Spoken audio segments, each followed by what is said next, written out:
¿Qué tal amigos? ¿Cómo están? Mi nombre es Daniel Armas y estamos en un episodio más de Enclave Familia a través de Canal B. Hoy día tenemos un invitado especial.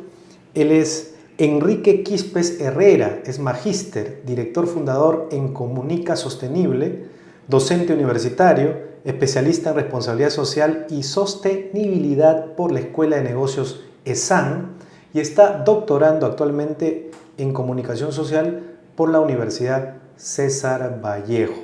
Bueno, sin más preámbulo, vamos a darle pase a nuestro invitado. ¿Cómo estás, Enrique? ¿Qué tal? Muy buenas tardes, muchas gracias por la invitación. Me encuentro muy contento de poder estar contigo y poder dialogar algunos temas que son muy importantes, que se están pasando de forma muy superficial, y creo que es momento de hacer algunos apuntes sobre algunos temas que para mí, creo que para mucha gente es importante.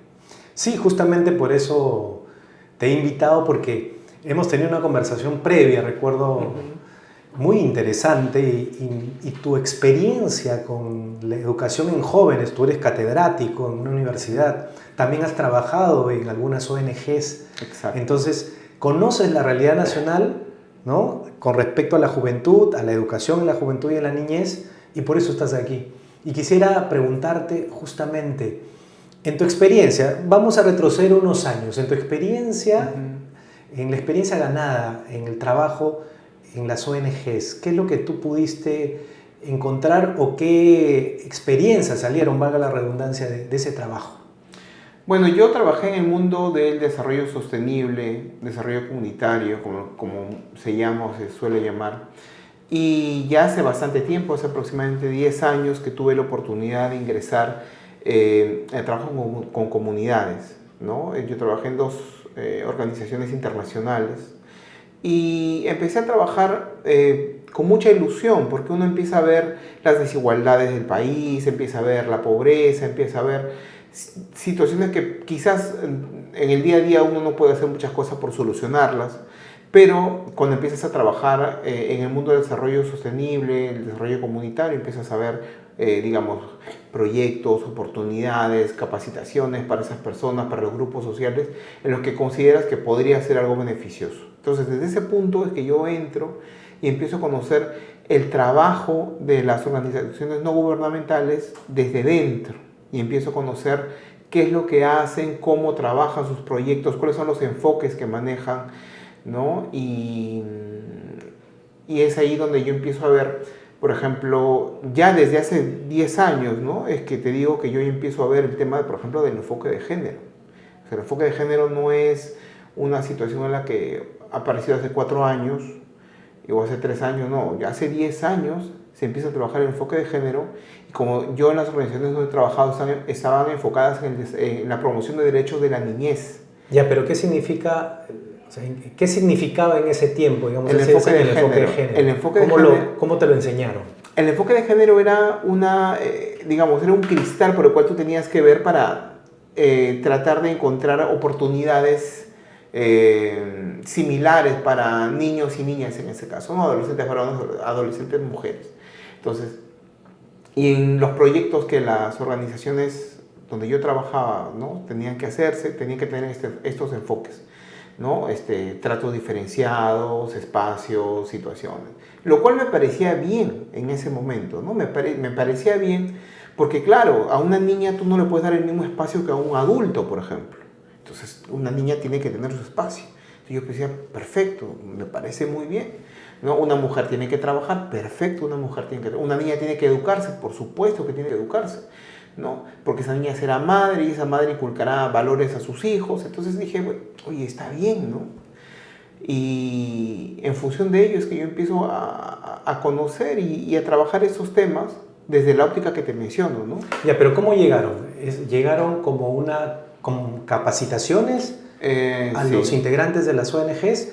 ¿O las ONGs...? No, las ONGs ya tenían una especie de guía. Claro, ya desde ese momento estaban centrados en las niñas, por ejemplo. Ahora, perdóname que te interrumpa, pero entiendo que el Perú no necesariamente ha sido, pues, el iniciador. Supongo que al ser estas ONGs internacionales, esto era un copy-paste de otras realidades. Exacto. exacto, porque a Perú llega la experiencia del trabajo, por ejemplo, que se hacía en África, por ejemplo. En África trabajaban proyectos contra la mutilación genital femenina, por ejemplo, ¿no? En África ya se trabajaban en la India ya se trabajaban proyectos con adolescentes LGBT, ¿no? Que en el Perú no se hacía todavía, ¿no? No se hacía, ¿no? En algunos países veían el tema del matrimonio infantil, que en el Perú tampoco se trabajaban esos tópicos en el momento en que yo estaba trabajando ahí, ¿no? Y sí, son lineamientos pero que llegaron como poco a poco, ¿no? Porque como te digo, las bases en las que yo participé fueron esas: igualdad, espacios, oportunidades, capacidades, pero no tenía que ver con intervenciones directas del Estado en temas de salud, en temas de educación. Y eso es un poco lo que ha cambiado. Pero a ver, sigamos ahí en ese momento, porque en teoría las ONGs, que son organismos o organizaciones no gubernamentales, reciben fondos, ¿no? Reciben fondos de ayuda para poder ayudar. Es decir, servicio, colaboración, ¿no? Una especie de generosidad implementada. ¿No? Y bueno, las personas que están detrás son profesionales que tienen que, digamos, hacer ese bien, operativizarlo, digamos, en las realidades más extremas en algunos casos en países, entre comillas, subdesarrollados, ¿no? Es un poco, digamos, la idea de cómo había un fondo bueno. Claro, teoría, ¿no? por supuesto, porque estas ONGs trabajaban con digamos, el recurso del patrocinio. ¿Qué significa? Que los niños del Perú, como cualquier otro país donde se ejecutaban proyectos, los países desarrollados buscaban personas que patrocinen a estos niños. Una persona de Canadá podía dar unos $15 o $20 mensuales durante un año. Recibía algunos beneficios tributarios en algunos países, estos patrocinadores, y mantenían comunicación con los niños, o sea, y sus familias, ¿no? Por supuesto que las cartas eran filtradas, eran verificadas, siempre se abrían, cualquier tema de protección en ese momento estaba muy vigente. Y el patrocinador conocía la realidad de la familia del niño patrocinado, y el niño patrocinado conocía la realidad del patrocinador, una especie de intercambio cultural. Ese era el valor agregado del patrocinio. Entonces, así armaba una gran bolsa a nivel mundial, ¿no? Y decía, bueno, este pedacito de dinero va para acá, esto para acá y esto para acá, y armaban los proyectos, ¿no? El patrocinador era consciente que el dinero no iba directamente al niño, iba para un fondo comunitario. Entonces, es así. Detrás de esas intervenciones hay mucha gente de muy buena voluntad, seguramente, en muchos países, buscando que estas personas tengan un cambio de vida, ¿no? Y en Perú no fue la excepción. Ahora, esa es una parte, ¿no? Porque el otro financiamiento que tienen es a través de las donaciones de grandes empresas, donde les dan dinero para un proyecto específico, ¿no? Digamos, hasta donde yo estuve era así, ¿no? Ahora yo no sé... Un ejemplo de proyectos, por ejemplo. Por ejemplo, un proyecto de agua, un proyecto de mejoramiento de escuela, ¿no? Venía una persona y decía, ¿sabes qué? Yo quiero mejorar las escuelas de esta zona. Entonces, ¿cuánta plata necesitan? Ya, yo les voy a dar el dinero. Entonces, esta ONG recibía el dinero de la UG, recibía dinero de la comunidad, o sea, dinero en el sentido, por ejemplo, de su mano de obra, ¿no? Entonces, capitalizaban esa mano de obra y como aporte comunitario y todos participaban en la... Eso era, digamos, de donaciones, ¿no? Las fuentes de donaciones, pero era como se trabajaba, ¿no? Como se trabajaba, y que no me parecía mal, pero conforme ya fueron pasando los tiempos, ya hace unos años he estado revisando las noticias. ¿Pero tú hasta qué año trabajaste? Yo trabajé hasta el 2014, si no me equivoco. Estamos hablando de 10 años. Sí, hace 10 años yo trabajé. Pero ya cuando tú estás fuera digamos, ya de este mundo de desarrollo comunitario, es que yo ya encuentro... Empiezas a ver cambios. Empiezo a ver cambios y empiezo a ver, por ejemplo, el tema de los niños y las exposiciones, por ejemplo, la sexualización, a la hipersexualización. Pero enseñaban ESI en ese tiempo todavía. También. Sí, también, por supuesto, ESI estaba presente. Pero el ESI que yo vi y que yo yo no participé en el proyecto, pero yo era digamos, yo trabajaba en el área de comunicaciones, entonces supervisaba todos los temas, los materiales, digamos, bueno, los afiches, los certificados, qué sé yo, ¿no? Que se iban a trabajar. Pero no estuve participando directamente en el proyecto. Pero hasta ese momento, ¿tú qué entendías por yo, ESI? porque yo quería saber qué era ESI, ¿no? Me dijeron, era educación sexual integral para niños. Y yo dije, educación sexual para niños. Decía, ¿cómo? No, me dijo porque me decían que era importante que los niños, por ejemplo, de inicial, puedan reconocer su cuerpo, puedan reconocer cuáles son, qué partes de su cuerpo son privadas e íntimas y nadie debería tocarlas, ¿no? Y deberían aprender a reconocer el peligro de las personas que quieran acercarse a ellos con otras intenciones. Entonces, en función de ello, decía, bueno, está bien, ¿no? Porque es gradual y te enseñan a cuidar tu cuerpo y a cuidarte de otras personas. Pero cuando yo empiezo a ver lo que últimamente es el ESI y lo que yo empiezo a ver hoy como, por ejemplo, promoción de los derechos sexuales y reproductivos, ya me empieza a asustar. Me empieza a asustar hace unos años porque me pongo a pensar, ¿y cuáles son los derechos? ¿Qué es un derecho sexual y reproductivo para una niña o un niño de 13 años? O sea, cuando hablamos de derechos, hablamos de situaciones que tienen que ser solventadas por el Estado. Cuando yo tengo derecho a la identidad, el Estado me tiene que dar un DNI. Ya, pero ese DNI cuesta. Ese DNI tiene un costo operativo, de personal, etcétera, etcétera.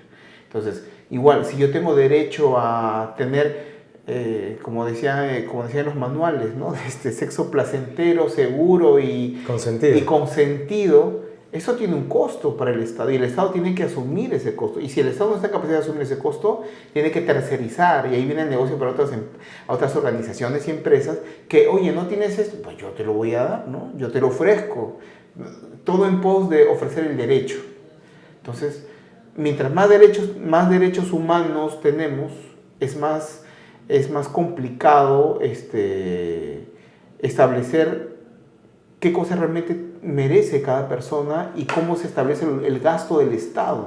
Pero entonces pudo haber sido la ESI traficada, maquillando una situación y vendiéndolo de una manera positiva cuando tal vez el trasfondo era ese, el promover un derecho en menores de edad, un derecho que no debería existir, porque claro, que yo sepa, no sé, me corregirán los televidentes si es que me estoy equivocado, pero un menor de edad no tiene derecho a tomar alcohol o irse pues, a una cantina y sin DNI ponerse a tomar, a comprar. No puede ir a un hotel, exacto, no tiene una tarjeta de crédito, no es sujeto de crédito, no puede sacar un brevete. O sea, un menor de edad tiene ciertas restricciones. Muchas restricciones. ¿Por qué tendría que haber un derecho sexual y reproductivo a tener relaciones sexuales seguras, placenteras y consentidas? Si es un niño. El tema es muy complicado y muy grave, porque cuando tú a un niño le metes en la cabeza que tiene el derecho, ¿no? Estamos hablando de adolescentes de 13, 14, 15, 10 desde años. 12. Y si es desde el jardín que le empieza... O sea... Mira, volviendo a lo de ESI, en lo que yo te mencioné, ¿no? Esa era una capacitación para docentes. No estaba plenamente instaurado en escuelas y colegios. No, porque yo sepa, en 2021 recién el ministerio ha sacado una resolución. Exacto, pero estos fueron acercamientos que hicieron con docentes para capacitar, y claro, los docentes necesitan capacitaciones, lógicamente, para su currículum, y bueno, pues ingresan. Sí, pero eso también, y discúlpame que te interrumpa nuevamente, pero se supone que quienes tienen que hablar de sexualidad a sus hijos son los padres. Exacto, exacto. Como un profesor. Pero... Es más, hasta hay padres que tratan de demorar un poco el tema para no cortarles la inocencia a sus hijos, y un profesor tiene que hacer ese rol. Esa es la gran pregunta, ¿no? No, y mira, esta ONG donde yo trabajaba tenía convenio con la UGEL, tenían agendas coordinadas con la UGEL de objetivos en común, ¿no? Yo creo que hasta ahora, me imagino que deben seguir trabajando igual, porque para trabajar ese tipo de temas debe tener un convenio con el Ministerio de Educación, debe tener un convenio con, bueno, donde impacten sus proyectos. Pero es muy difícil a un adolescente de 13 a 16 años, decirle que me trae en la cabeza que tiene derecho a tener relaciones sexuales, tiene derecho a tener relaciones sexuales, cuando llega a su casa y el papá le dice, un momentito, tú no puedes tener relaciones sexuales, no estás en edad de tomar una decisión como esa. Entonces el adolescente rebelde se va contra el padre y lo puede hasta denunciar por privarlo de su derecho humano de tener relaciones sexuales, ¿no? A diestra y siniestra. Ahora, no solamente el Estado tendría que proveer o procurar que ese derecho sea cubierto, sino también el padre, porque tiene la patria potestad. Exacto. Ahora, han salido leyes también que contribuyen a esto, porque detrás de esto pues hay lo que nosotros que conocemos el tema llamamos ideología de género, ¿no? Pero de hecho que lo disfrazan con este nombre de enfoque de género, derechos sexuales y reproductivos, pero a lo que iba era que finalmente nos damos cuenta que leyes como la que ahora hay, donde una chica de 14 años, sin el permiso de sus padres, puede ir a una posta y pedir anticonceptivos o que le pongan, ¿no?, en su brazo un anticonceptivo, eso creo que los papás no lo saben. No saben que es legal eso actualmente en el Perú. Antiguamente, una niña de 14 podía ir a una posta con su mamá, claro, o con su papá. Ahora ya no. Ya no importa lo que papá o mamá digan. Pueden ir de frente. Y eso es muy grave, porque le están quitando el espacio de decisión a los padres en la educación de sus hijos. Y eso es muy grave. Lógicamente, hay muchos padres que ignoran esto, y cuando los padres se tocan con la realidad ya es muy tarde. Porque se enteran, porque empiezan a ver que su hija toma pastillas anticonceptivas, los chicos están con preservativos, y claro, eso es fácil de conseguir, pero ¿qué hay de la educación que tienes que tener tú, la madurez para tomar la decisión de tener relaciones sexuales? ¿No? Es casi igual que decidir, por ejemplo, firmar un contrato, ¿no? Porque estás exponiendo tu vida, tu salud, tu integridad por un segundo de placer a muchas cosas, ¿no?, para las que un adolescente no está preparado. Aparte que los anticonceptivos, hay muchos estudios que provocan, o sea, que dicen que provocan cosas secundarias. No necesariamente cosas buenas, o sea, no es que sea todo qué bonito. Entonces, si en los colegios está prohibido recetar una pastilla por el temor a que le pueda pasar algo al chico y su papá puede decir, oye, ¿qué le diste?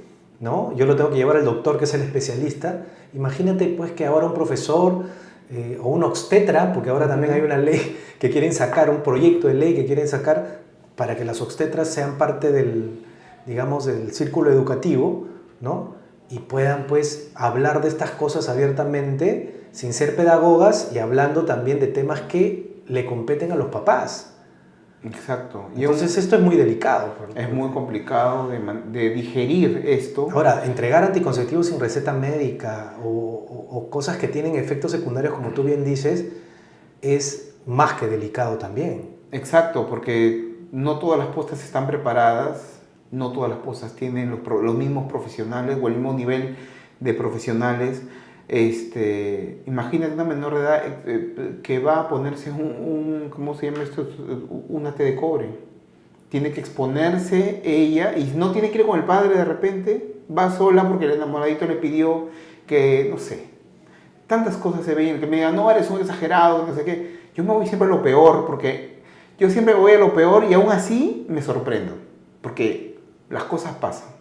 Yo, en mi experiencia docente, yo soy docente universitario y siempre trabajo en el tema de proyectos de comunicación para el desarrollo, ¿no?, proyectos sociales, y en ese enfoque me he dado cuenta que los chicos tienen una visión de la educación sexual un poco trastocada. Y yo siempre los hago reflexionar, porque cuando yo en aula siempre hacemos, no, bueno, vamos a separarnos por grupos y a ver que cada grupo me proponga un proyecto en una zona de intervención ¿Y qué temas salen por ahí? Bueno, salen diferentes temas. Por ejemplo, el tema de promoción de la lectura, el tema del reciclaje, el tema de no sé qué, bueno. Pero cuando viene el tema de derechos sexuales y reproductivos, me empiezan a traer sus proyectos y empiezan a traer, ¿no?, su marco lógico, empezamos a revisar objetivos, actividades, qué sé yo. Y me doy cuenta que sus actividades, y no es uno, son todos los grupos que yo he tenido que conversar con jóvenes, en los que veo que sus actividades se centran básicamente, sus objetivos de proyecto se centran en entregar preservativos, recibir charlas de un obstetra y por ahí, bueno, ya una charla psicológica, ¿no? Un afianzamiento psicológico. Y yo los pregunto, ¿no? Yo ya vamos a ver los objetivos. Ya ahí tu objetivo es, vamos a entregar preservativos, el correcto uso del preservativo, de las pastillas, los anticonceptivos que no funcionan, que no sé qué, que no sé cuándo. Donde los centros de salud no puedan acudir. O sea, todo el marco completo para que adolescentes puedan ir a consumir estos productos anticonceptivos con total libertad. Y le digo, ¿y dónde está en tu proyecto los padres de familia? ¿Dónde están los padres de familia? ¿Tú crees que si a un niño o un adolescente tú puedes ir a hablarle de sexo, regalarle preservativos sin que sus padres lo sepan? Puedes ir a la cárcel por eso, le digo. Ay, profesor, sí, tenemos que ver ya, organiza ya. Y después les hago la pregunta, ya, y todo tu proyecto significa entregar preservativos y entregar pastillas anticonceptivas. Dime una cosa, le digo, si tu hermana de 14 años te pregunta a ti si su enamorado le está pidiendo tener relaciones, su enamorado de 16 años le está pidiendo tener relaciones sexuales y tu hermana de 14 años te pregunta eso a ti, ¿tú le darías preservativos y le dirías anda a la posta, anda a conversar con la obstetra? Y ya hijita o hermanita anda, diviértete. ¿Esa sería tu actitud con tu hermana? Entonces ellos ya cambian y dicen, no, yo no le diría eso a mi hermana. ¿Qué le dirías a tu hermana? ¿Que lo haga? No, que no lo haga. ¿Por qué? Porque no está preparada para tener relaciones sexuales. Porque no sabe si esa persona la puede manipular. No sabe si esa persona, aprovechándose de un enamoramiento juvenil, puede llevarla con una persona... Ilusión, claro, puede llevarla no sé, al trata de blancas, puede secuestrarla, puede llevarla a la frontera, puede pasarle cualquier cosa a una niña de 14 años, con un enamoradito de 16 años que la puede estar engatusando. Es más fácil de manipular a una menor de edad, y eso lo sabe todas las personas.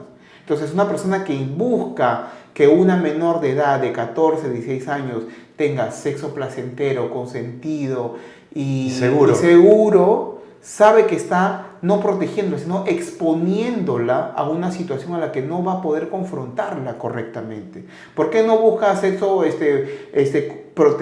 seguro, consentido y no sé qué, con una mujer de 28 años? Porque sabe que una mujer de 28 años, una mujer de 25 años, medianamente tiene mayores valores, mayor seguridad en su personalidad para tomar una decisión más coherente. Más responsable, más madura. Exacto, en cambio una niña de 16 años, 14, 15, no tiene esa madurez, ¿no? Y peor aún, asumamos que tiene valores buenos valores de crianza, y si no los tiene, si viene de un hogar disfuncional, si viene de un hogar en el que... hay necesidad emocional, ¿no? Exacto, es un caldo de cultivo terrible sembrar en adolescentes la idea de que tienen derechos a tener relaciones sexuales como un derecho humano, como tener el DNI, como tener educación, como tener salud. Como tengo derecho a la salud, derecho a la educación, quiero también derecho a tener sexo. Entonces imagínate si esto se... Es que en realidad no es un derecho humano. Han hecho creer con la repetición de que debería de serlo, ¿no? Entonces la gente piensa, mira, sí, es un derecho. Y sobre eso, porque yo tengo la gran corazonada, sin temor a equivocarme, de que hay un negocio detrás. Porque lógicamente si el sexo tiene que ser seguro, ¿no? ¿Qué pasa si hay embarazo adolescente? Entonces el doble discurso de esas personas que promueven estas cosas, pero que dicen que se preocupan por las niñas. Porque saben que se van a equivocar. Ya. Saben que van a meter... Pero ¿cuál es el negocio, Enrique? Exacto. El negocio es que si salen embarazadas, oye, como yo tengo que proteger, tienes acá el aborto seguro. Ellos lo que están... Mira. Y yo creo que estas personas en el Perú están buscando eso. Al final, ese es su objetivo. Por supuesto. ¿Por qué? Porque tú sabes que a una niña de 14 años tú le puedes decir todo lo que tú quieras. A un chico de 16 años tú le puedes decir todo lo que quieras. Todas las charlas que quieras. Pero tú sabes que dándole... Es como si a unos adolescentes yo los voy a capacitar en manejo de armas. le voy a terapia psicológica, terapia cognitiva, manejo de armas, responsabilidad, derechos humanos, lo que quieras. Pero yo sé que si le doy a un adolescente de 14 años una metralleta, sé que en algún momento se va a equivocar, porque es un adolescente, porque no tiene la madurez emocional. Es lo mismo, ellos saben que estas niñas se van a equivocar, van a meter la pata. ¿Y qué va a pasar?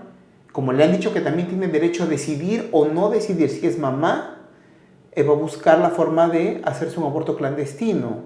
¿Qué buscan? Aumentar las cifras de niñas que hayan sufrido, que mueran por un aborto clandestino, o niñas que hayan pasado por o que terminen siendo mutiladas, no sé, que queden estériles, o que puedan tener alguna consecuencia nefasta para su vida. ¿Para qué? Para que decimos, en el Perú mira las cifras de abortos clandestinos.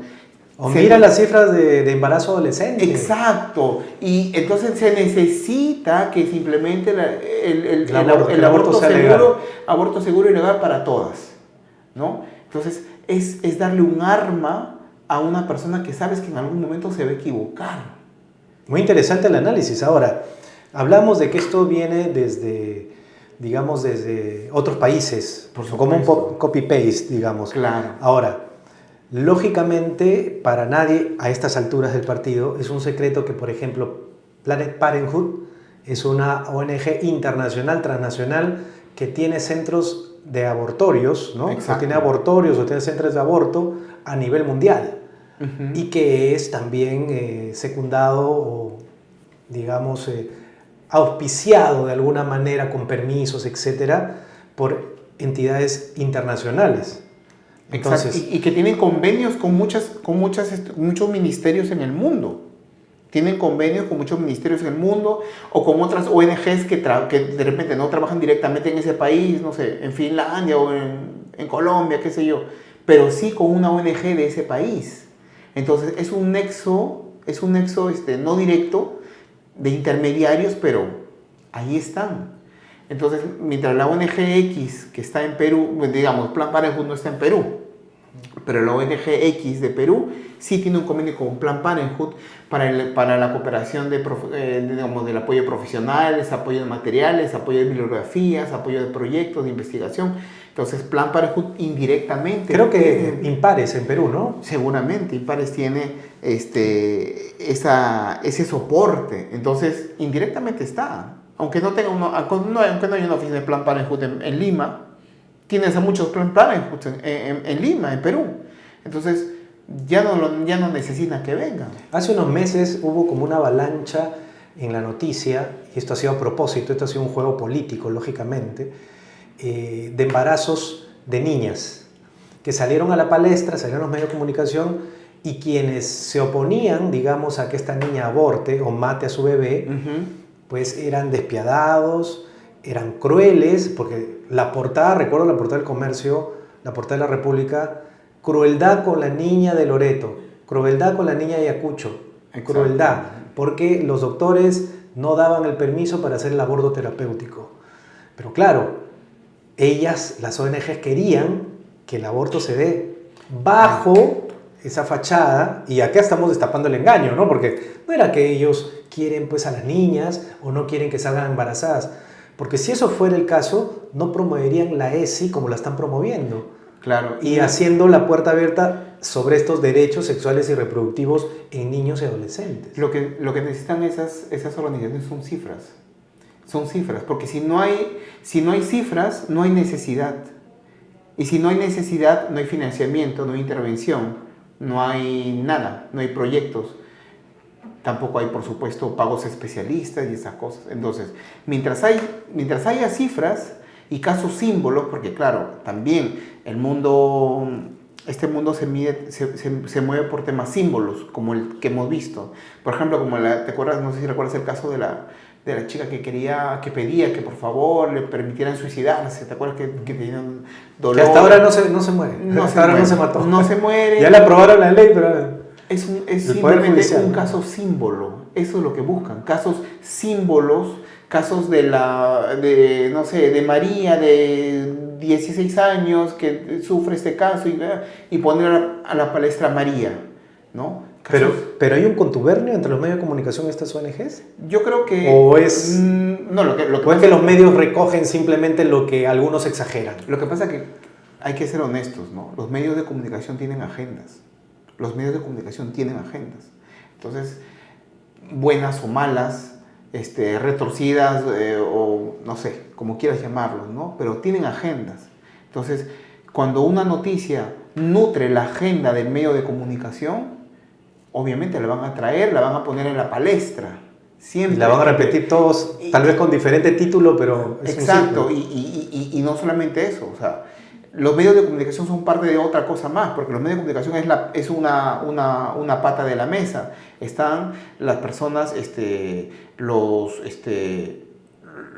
especialistas, están la organización, digamos, la sociedad civil, están las autoridades. Entonces tienen una mesa con muchas patas para levantar temas que corresponden a una agenda.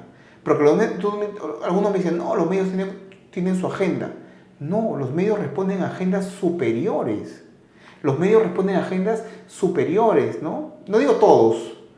No quiero generalizar, no quiero caer en esto de la generalización, pero yo creo que muchos de los medios responden a agendas superiores. Entonces, cuando llega un tema que nutre esa agenda, sale automáticamente, ¿no? Y es así como funciona. Entonces, cuando mis alumnos me dicen, profesor, pero ¿qué medio es objetivo? Ningún medio es objetivo, ningún periodista es objetivo, porque somos seres humanos. Claro. Entonces, si yo te digo a ti, describe un lapicero, tú me describes y le digo al otro, describe tú, utilizando diferentes palabras, pero van a escribir el mismo lapicero. Te das cuenta que no son objetivos, porque no somos robots.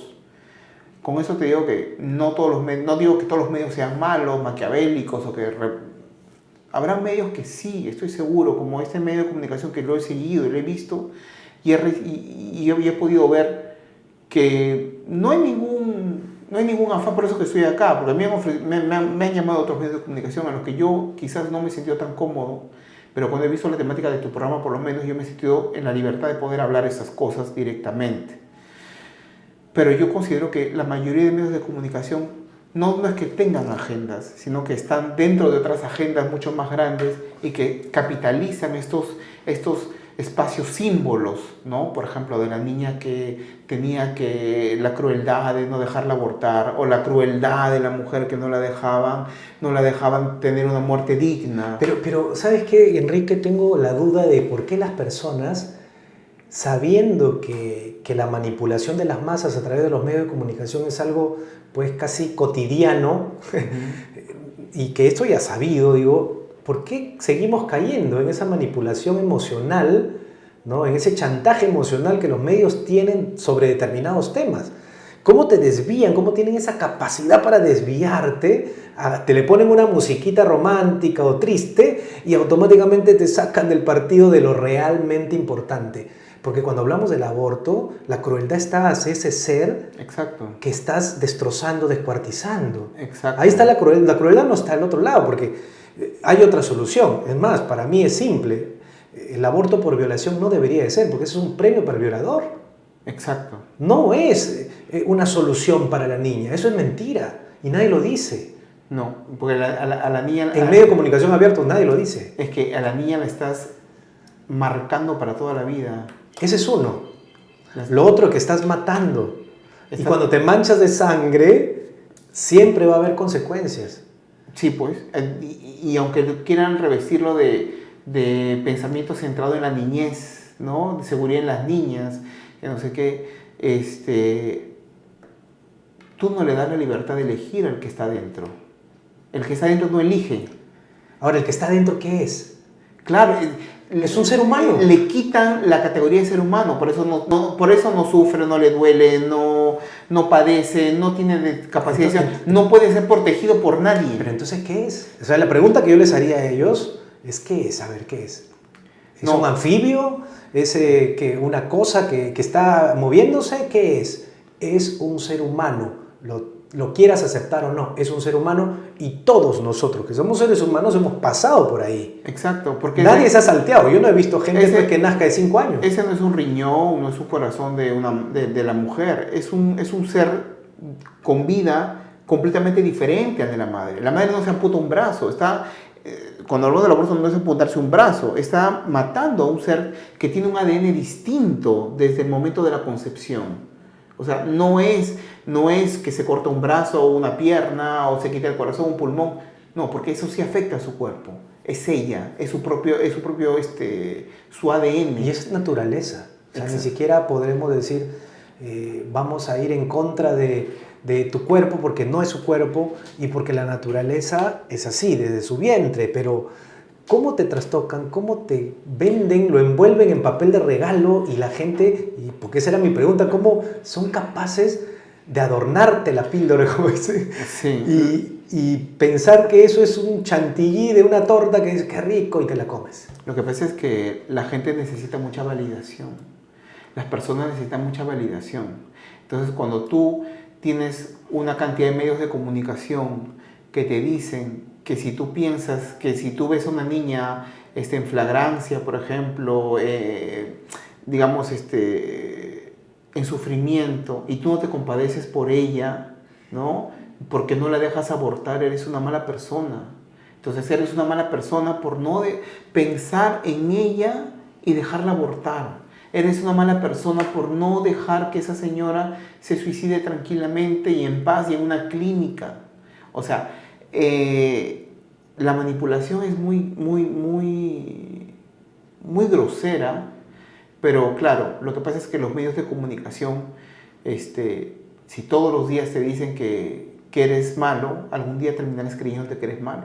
Entonces, si todos los días te dicen que eres malo porque no permites que esa niña pueda abortar, entonces tú vas a interiorizar el mensaje y terminarás diciendo, sí, pues pobrecita, debería dejar abortar. Y ahí tenemos que ser claros, ¿no? Violación, hay un agresor, hay una agredida, es decir, una víctima. Uh-huh. Si hay embarazo de por medio, aparece en la escena, en el escenario, en ese drama, que es un drama porque no estamos diciendo que sea algo bonito. Exacto. Aparece otra víctima. Yo no sé en qué cabeza o en qué inteligencia pueda caber el decir, vamos a solucionar esto matando a la segunda víctima. Si es una víctima. Y es una víctima inocente. A la más inocente de las dos. Exacto. ¿Por qué no sería en todo caso la solución? Ya bueno, decimos es una niña, si ya menstrua, se supone que puede ser mamá sin, digamos, peligro. Eso lo he escuchado de un doctor. Uh-huh. Un doctor, y por eso los doctores no han, dice, de buenas a primeras dicen, ya, aborto terapéutico. No, porque cuando se dan cuenta que puede llegar a término el embarazo, entonces no tendrían por qué matarlo, porque solamente podrían entrar en la categoría de aborto terapéutico si es que hay un riesgo de vida para la mamá o para la niña en este caso. Claro. Pero si no lo hay, no tendrían por qué matarlo. Pero dicen, no, es una crueldad que sea madre, ya. Pero te jalan el discurso y te hacen olvidar de la segunda víctima. Dicen, nadie habla de la segunda víctima, nos centramos en la primera, matamos a la segunda, premiamos al victimario. Exacto. Y nadie se da cuenta del trasfondo. ¿No podría ser una solución, no. Digo, el hecho de que, por ejemplo, si esta niña no está preparada, si su familia no está preparada, tal vez darlo en adopción y no matarlo? Hay mucha gente que quiere ser padre. Hay mucha gente que anhela ejercer la paternidad o la maternidad y que por alguna razón no lo puede hacer. Y también hay que ser honestos, ¿no? En el Perú, la gente que ha querido ser padre a través de adopción, le ponen una cantidad de requisitos. Yo supongo que es por el tema de cuidar la integridad de los niños, ¿no? Pero es bien complejo el tema. Es bien complejo para la persona que quiere burocrático adoptar. También. Sí, es bien burocrático y bien complejo. Pero es que para muchas personas es más sencillo y más lucrativo promover el aborto, ¿no? Y ojo, se premia y se busca los derechos humanos del violador, porque el violador no puede, a veces hasta es liberado, ¿no? Porque no hay pruebas, o porque esto, porque lo otro, o porque, bueno, y pena de muerte para el violador. O porque era un familiar. No, pena de muerte para el violador, olvídate, eso es imposible de pensar en un lugar donde esta gente es premiada indirectamente, ¿no? Entonces, en lugar de estar buscando proteger los derechos humanos de como tú dices, la víctima más, digamos, la que menos culpa tiene de todo. Y la que menos puede hablar.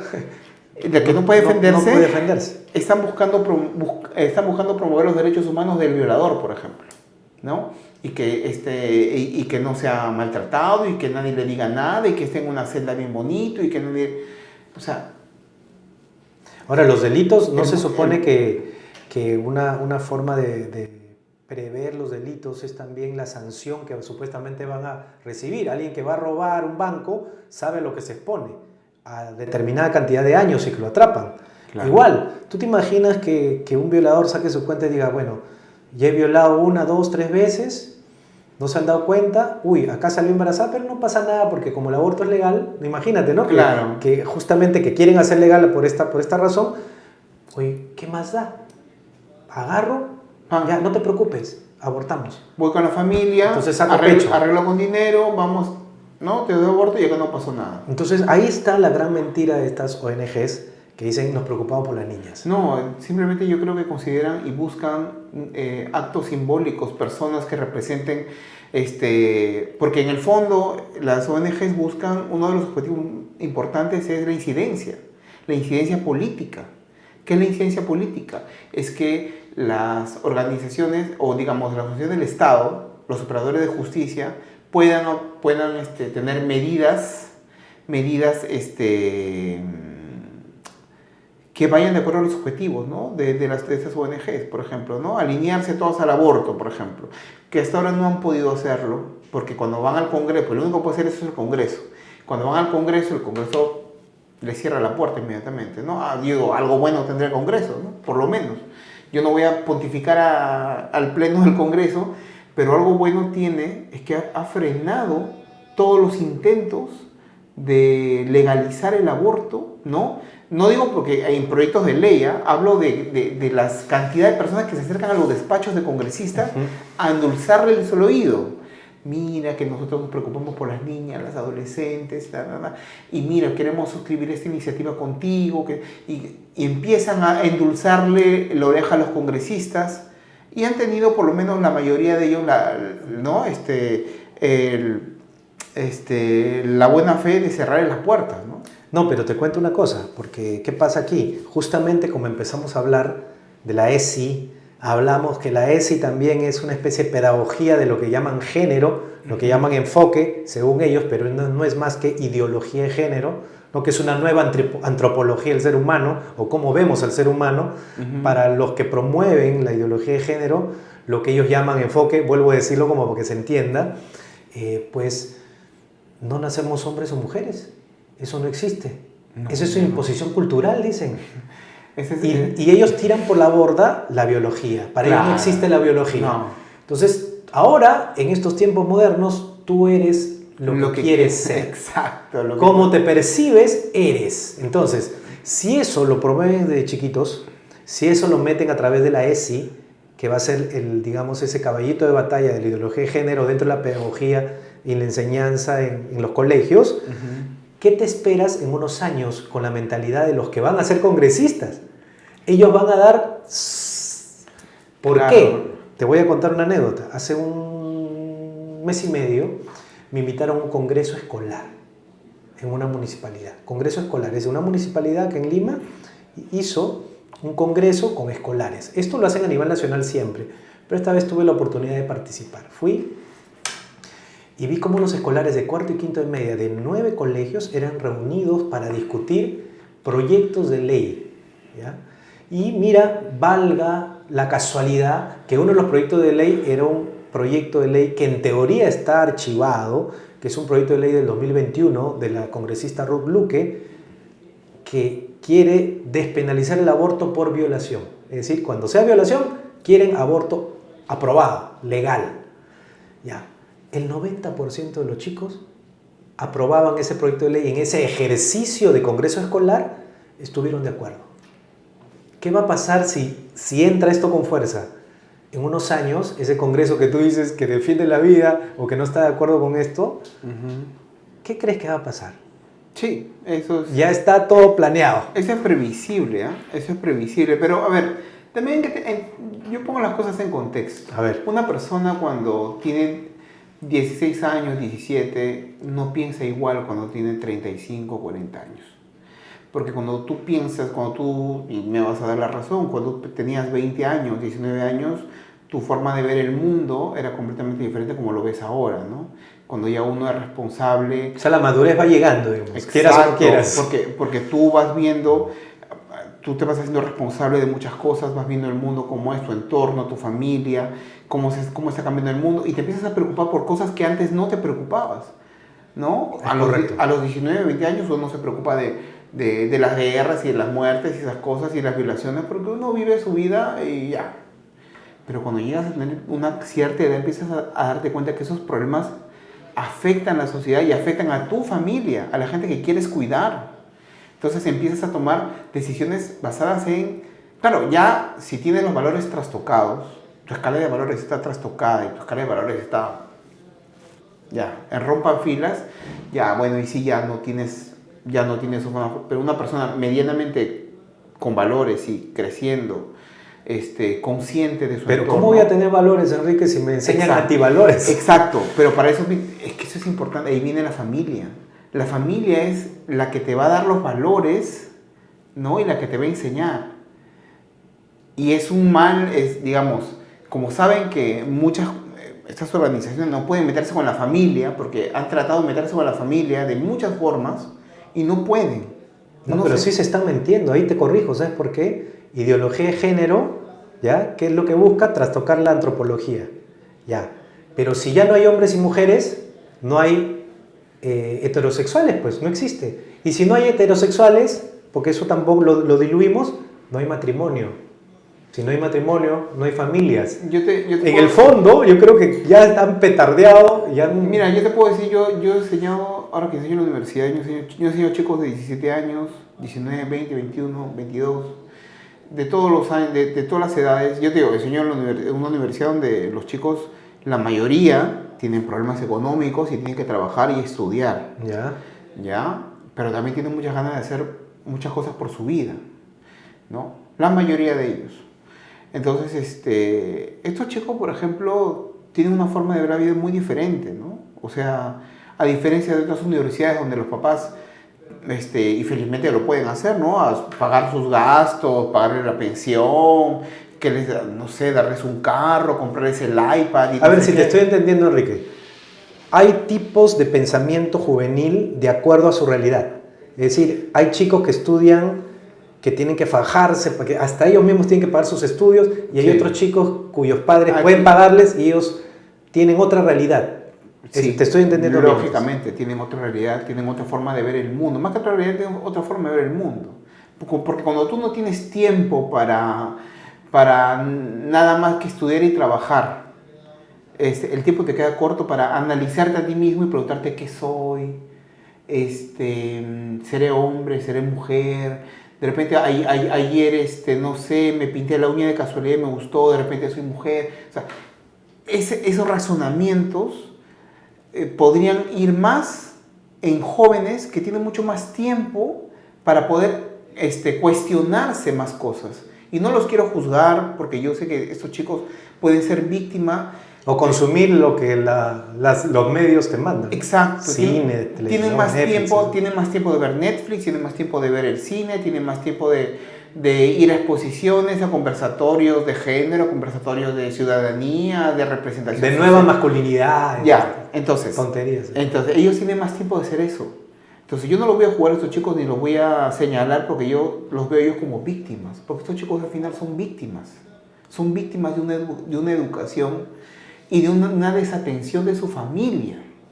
En el fondo es eso, ¿no? Mira que los otros chicos que yo te digo y que a los que yo tengo que enseñar son chicos que están más preocupados en llegar a fin de mes, en hacer sus trabajos, en sacar buenas notas para no perder su beca, en conseguir por un promedio alto, de repente un intercambio estudiantil en el extranjero, porque saben que por su cuenta jamás podrían pagarse de repente un viaje a Madrid, hacer un semestre en una universidad allá. Entonces, su mente está en otra cosa, ¿no? Es un análisis interesante el que sí, estás porque y estos chicos, a los que yo día a día los veo, son los más ajenos a estos temas. Son los más ajenos. Un día tuvimos una discusión, una conversación en aula, ¿no? En la que un alumno me decía, profesor, ¿usted está de acuerdo con que a las personas LGBT se les dé un trato distinto porque son personas que han sufrido discriminación y necesitan, no sé? Yo le dije... Trato preferencial. Algo así me dio a entender, como que debería yo tratarlos distintos. Y yo le dije, yo no tengo por qué tratar diferente a una persona por con quién se acuesta o de quién se enamora. Porque es lo mismo si te preguntas, ¿a ti te gusta el arroz con pollo o el ceviche? Ah, pues te gusta el ceviche, te trato bien. Pero si te gusta el arroz con pollo, te voy a sentar ¿no?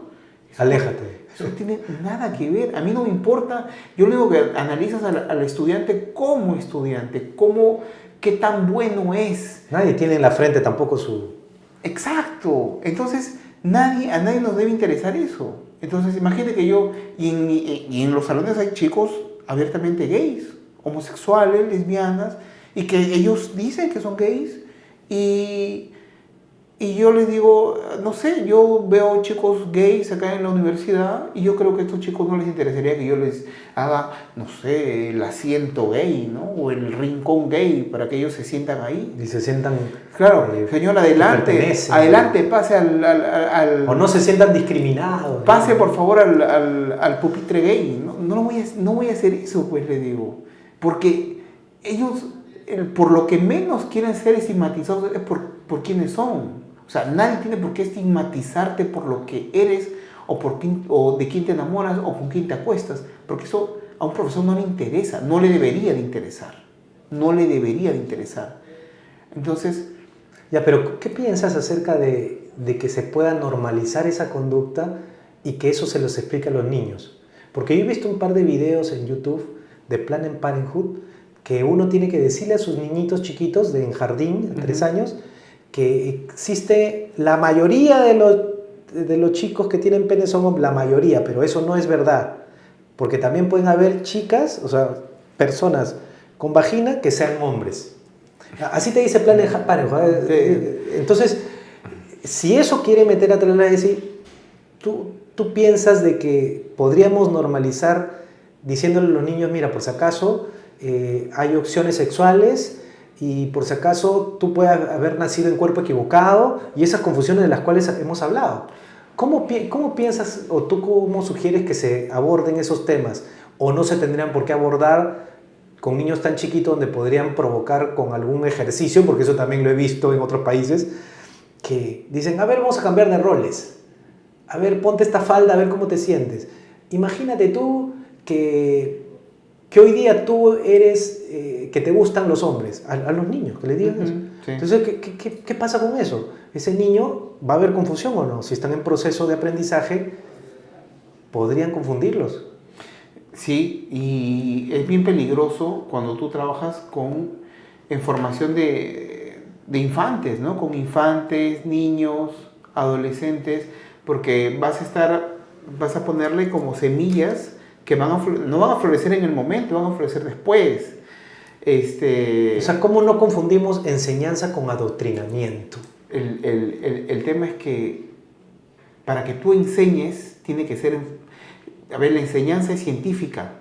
No hay enseñanza que no sea científica. Yo no te puedo decir a ti, ¿sabes qué? Ahorita es de noche, ¿no? Siendo las 3 de la tarde. No puedo decir, ¿por qué? Porque pero la ciencia hasta ahora no encuentra el gen gay. Por eso, pues la ciencia me dice a mí que ahorita son las 3 de la tarde y es de día. O son las 10 de la noche y es de noche. La ciencia me lo dice. Entonces, la ciencia te tiene que decir, no existe el gen gay, no existe el gen pansexual, no existe el gen... existen orientaciones sexuales, ya, puede ser orientaciones sexuales, pero esa persona que se siente atraída por una persona del mismo sexo sigue siendo lo que biológicamente es. Correcto. Entonces, nadie puede negar a su cuerpo, el cuerpo habla. Nadie puede negar, tú te puedes sentir lo que quieras, pero como le digo también, y se lo digo no solo a mis alumnos, a cualquier persona con la que me encuentro, la autopercepción no es imposición. Yo me puedo autopercibir como planta, sin burlarme de la gente que se quiera sentir planta, ¿ya? Porque Claro, está en su derecho. Cada quien tiene derecho a imaginarse lo que quiera que sea. Pero no es una planta, pues. Y no le puede decir a un niño que se puede autopercibir como quiera y claro, que eso va a ser, la verdad. Pueden haber diferentes orientaciones sexuales, pero nunca va a dejar de ser un varón. Nunca va a dejar de ser una mujer. Se puede operar y se hace todas las operaciones que quieran, pero tendrían que cambiarse todos los cromosomas de las células del cuerpo para que pueda decir que hubo un cambio de sexo. O sea, en resumen, la educación es ciencia. Si no hay ciencia en la educación, estás vendiendo humo. ¿Ya? Estás vendiendo humo y tú puedes hacer 1000 manuales con 1000 bibliografías y con grandes congresos, seminarios, con especialistas y con gente que habla. Pero si no es ciencia, estás vendiendo humo. Estás haciendo una idea. Una pirámide invertida, ¿no? De ideas falsas, ¿no? La analogía pirámide invertida, ¿no? De ideas trastocadas, ¿no? Porque si no hay ciencia, no hay educación. Y si tú niegas la ciencia, ya pues estás diciendo cualquier cosa. Entonces, cuando tú quieres hablar de adoctrinamiento y enseñanza, yo creo que tendría que ver la base científica, que es la que te permite determinar qué es lo cierto y qué es la charlatanería, porque si no vamos a empezar a quemar los libros de biología como en la Edad Media, vamos a no sé, a matar a los médicos y a los nuevos brujos, que son los especialistas de género, ¿no? Por eso los especialistas de género serán hoy día los brujos, ¿no? Los nuevos gurús, ¿no? Y son los que nos van a decir cómo vamos a vivir nuestras vidas, ¿no? Entonces, es un poco absurdo, bastante absurdo, pero creo que podríamos delimitar, ¿no? La base científica como el límite entre la educación y el adoctrinamiento. Perfecto. Muchas gracias, Enrique, ha sido un placer conversar contigo. No, gracias por tu amplitud y por tus explicaciones han sido geniales, así que te agradezco el haber estado aquí. No, te agradezco a ti por la oportunidad, por el espacio y siempre que se dé la oportunidad de poder esclarecer estos temas y puedo hacerlo con todo gusto porque es momento de actuar, es momento de hablar, es momento de no quedarse callados, porque eso es lo que nos está faltando y lo que han hecho muchos los del otro lado, han hecho bastante eso durante mucho tiempo, organización comunitaria, plenarios, conversatorios, y han logrado formar una opinión, mientras que los que estamos acá, como nos hemos dedicado mucho tiempo a entender que la ciencia es la ciencia y la vida es la vida, no hemos discutido estos temas porque nos parece que sean un poco redundantes, pero es necesario volverlos a decir, aunque suene muy redundante, para que las personas empiecen a entender que la base científica es lo que te tiene que guiar en tu formación como ser humano, ¿no? Y sobre ello ya puede venir cualquier otra cosa. No, de hecho que en el siglo XX se vio cómo el mundo perdió la fe, pero en el siglo XXI estamos viendo cómo el mundo está perdiendo la razón. Bueno, con nosotros será hasta el próximo viernes, mediante aquí en Clave Familiar. Chao.